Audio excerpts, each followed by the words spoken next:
তেওঁলোকৰ অংকৰ জংকপংক হৈ গ'ল হয়নে নহয় এইটোৱে আমাৰ মিত্ৰতাৰ আমাৰ মিত্ৰতাৰ হোৱা মানে প্ৰথম প্ৰভাৱ মুখ্যমন্ত্ৰী মনতে পৰিলে তেওঁ গোটেই ৰাজনৈতিক অংকৰ জংকপংক হৈ মিত্ৰতা কৰাৰ উদ্দেশ্যটো হ'ল এখন নতুন বৰ অসম জন্ম দিয়া আৰু নতুন বৰ অসম সেইদিনা জন্ম হ'ব যিদিনা হিমন্ত বিশ্ব শৰ্মা ডাঙৰীয়া আমি মুখ্যমন্ত্ৰী আসনৰ পৰা আঁতৰাবলৈ সক্ষম তাৰ বাবে আমি সকলোৱে একগোট হৈছোঁ আজি পবিত্ৰ শিৱদৌললৈ আমাৰ ৰাইজৰ দলৰ সভাপতি অখিল গগৈ ডাঙৰীয়াও উপস্থিত হ'ল আমাৰ কংগ্ৰেছ বিধায়িনী দলৰ দলপতি দেৱব্ৰত শইকীয়া ডাঙৰীয়াও উপস্থিত হৈছে ডিমৌ সমষ্টিত আমাৰ কংগ্ৰেছ দলৰ প্ৰাৰ্থী অজয় গগৈ ডাঙৰীয়াও উপস্থিত হৈছে মই ভাবোঁ শিৱসাগৰ জিলাৰ ভিতৰত আমি এটা শক্তিশালী ফলাফল পাম আৰু শিৱসাগৰ জিলাৰ ভিতৰত তিনিটাই আসন বিৰোধী দল জিকিবলৈ সক্ষম হ'ব নাজিৰাত কংগ্ৰেছ দল জিকিব ডিমৌত কংগ্ৰেছ দল জিকিব শিৱসাগৰত ৰাইজৰ দল জিকিব বিজেপি শিৱসাগৰত শূন্য হ'ব ৰাইজৰ মাজত যি প্ৰতিক্ৰিয়া ৰাইজেতো স্বাগতম জনাইছে ৰাইজৰ মাজতো উল্লাস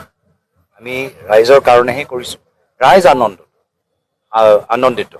ৰাইজৰ আশীৰ্বাদ আমি পাইছোঁ মই ৰাইজক কৃতজ্ঞতা জ্ঞাপন কৰিছোঁ তেওঁলোকৰ অংকৰ জংকপংক হৈ গ'ল হয়নে নহয় এইটোৱে আমাৰ মিত্ৰতাৰ আমাৰ মিত্ৰতাৰ হোৱা মানে প্ৰথম প্ৰভাৱ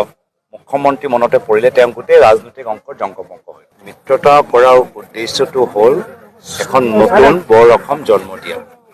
আৰু নতুন বৰ অসম সেইদিনা জন্ম হ'ব যিদিনা হিমন্ত বিশ্ব শৰ্মা ডাঙৰীয়া আমি মুখ্যমন্ত্ৰী আসনৰ পৰা আঁতৰাবলৈ সক্ষম তাৰ বাবে আমি সকলোৱে একগোট হৈছোঁ আজি পবিত্ৰ শিৱদৌললৈ আমাৰ ৰাইজৰ দলৰ সভাপতি অখিল গগৈ ডাঙৰীয়াও উপস্থিত হ'ল আমাৰ কংগ্ৰেছ বিধায়িনী দলৰ দলপতি দেৱব্ৰত শইকীয়া ডাঙৰীয়াও উপস্থিত হৈছে ডিমৌ সমষ্টিত আমাৰ কংগ্ৰেছ দলৰ প্ৰাৰ্থী অজয় গগৈ ডাঙৰীয়াও উপস্থিত হৈছে মই ভাবোঁ শিৱসাগৰ জিলাৰ ভিতৰত আমি এটা শক্তিশালী ফলাফল পাম আৰু শিৱসাগৰ জিলাৰ ভিতৰত তিনিটাই আসন বিৰোধী দল জিকিবলৈ সক্ষম হ'ব নাজিৰাত কংগ্ৰেছ দল জিকিব ডিমৌত কংগ্ৰেছ দল জিকিব শিৱসাগৰত ৰাইজৰ দল জিকিব বিজেপি শিৱসাগৰত শূন্য হ'ব ৰাইজৰ মাজত যি প্ৰতিক্ৰিয়া ৰাইজেতো স্বাগতম জনাইছে ৰাইজৰ মাজতো উল্লাস আমি ৰাইজৰ কাৰণেহে কৰিছোঁ ৰাইজ আনন্দিত ৰাইজৰ আশীৰ্বাদ আমি পাইছোঁ মই ৰাইজক কৃতজ্ঞতা জ্ঞাপন কৰিছোঁ তেওঁলোকৰ অংকৰ জংকপংক হৈ গ'ল হয়নে নহয় এইটোৱে আমাৰ মিত্ৰতাৰ আমাৰ মিত্ৰতাৰ হোৱা মানে প্ৰথম প্ৰভাৱ মুখ্যমন্ত্ৰী মনতে পৰিলে তেওঁ গোটেই ৰাজনৈতিক অংকৰ জংকপংক হৈ মিত্ৰতা কৰাৰ উদ্দেশ্যটো হ'ল এখন নতুন বৰ অসম জন্ম দিয়া আৰু নতুন বৰ অসম সেইদিনা জন্ম হ'ব যিদিনা হিমন্ত বিশ্ব শৰ্মা ডাঙৰীয়া আমি মুখ্যমন্ত্ৰী আসনৰ পৰা আঁতৰাবলৈ সক্ষম তাৰ বাবে আমি সকলোৱে একগোট হৈছোঁ আজি পবিত্ৰ শিৱদৌললৈ আমাৰ ৰাইজৰ দলৰ সভাপতি অখিল গগৈ ডাঙৰীয়াও উপস্থিত হ'ল আমাৰ কংগ্ৰেছ বিধায়িনী দলৰ দলপতি দেৱব্ৰত শইকীয়া ডাঙৰীয়াও উপস্থিত হৈছে ডিমৌ সমষ্টিত আমাৰ কংগ্ৰেছ দলৰ প্ৰাৰ্থী অজয় গগৈ ডাঙৰীয়াও উপস্থিত হৈছে মই ভাবোঁ শিৱসাগৰ জিলাৰ ভিতৰত আমি এটা শক্তিশালী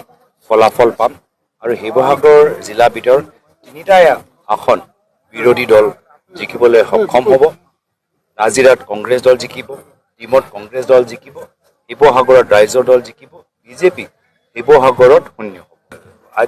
ৰাইজৰ মাজত যি প্ৰতিক্ৰিয়া ৰাইজেতো স্বাগতম জনাইছে ৰাইজৰ মাজতো উল্লাস আমি ৰাইজৰ কাৰণেহে কৰিছোঁ ৰাইজ আনন্দিত ৰাইজৰ আশীৰ্বাদ আমি পাইছোঁ মই ৰাইজক কৃতজ্ঞতা জ্ঞাপন কৰিছোঁ